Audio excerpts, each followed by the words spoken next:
Have you ever bought something and felt a strange mix of excitement and guilt right after?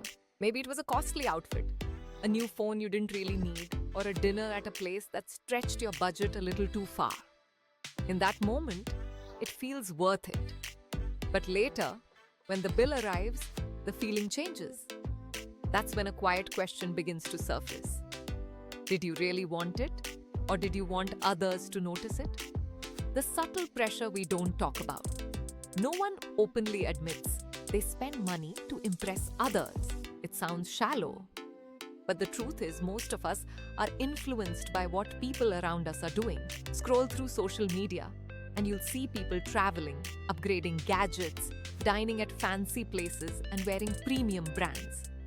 Even when we know these are just highlights, not a reality, they still shape our expectations. Slowly, without realizing it, we start measuring our lives against those images.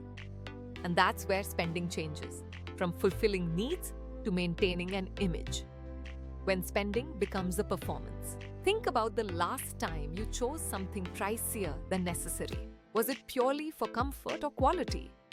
Or did a small part of you imagine how it would look to others? It could be ordering the costliest dish because everyone else is buying branded clothes for occasions just to fit in. Upgrading your phone, even though the current one works fine. These choices are rarely about survival or even real happiness. They're about being seen a certain way. The problem is, you end up living for an audience that isn't really paying attention as much as you think. The log kya kahenge cycle. In India, this mindset runs even deeper.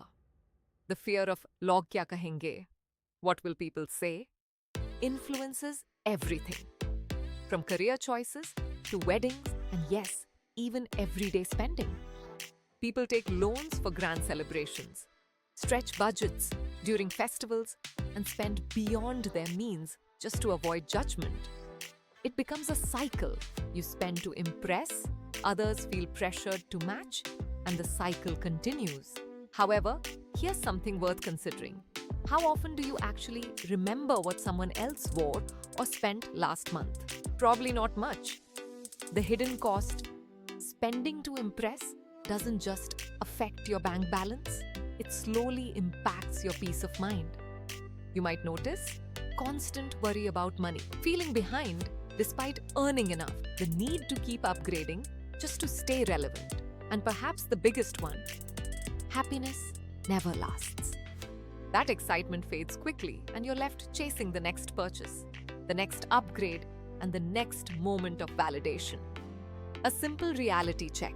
The next time you feel tempted to buy something expensive, pause and ask yourself, would I still buy the item if no one else saw it? Is this adding value to my life or just to my image? These questions might feel small, but they can completely change your relationship with money. Redefining what truly matters. What if you stop trying to look successful and focused on actually being secure? Real confidence doesn't come from brands or price tags. It comes from knowing that you're in control of your choices. Having savings gives you freedom. Living within your means gives you peace. Not needing validation gives you strength. These things aren't flashy. They won't always get attention. But they build a life that feels stable and real. The shift that makes a difference. You don't have to stop enjoying life or buying things you like. The goal isn't restriction, it's awareness. Spend on things that genuinely make you happy. Cut back on things meant only to impress others. Because at the end of the day, most people are too busy thinking about their lives to judge yours as much as you imagine. And when you stop trying to impress everyone, something unexpected happens. You start feeling lighter, freer, and more in control.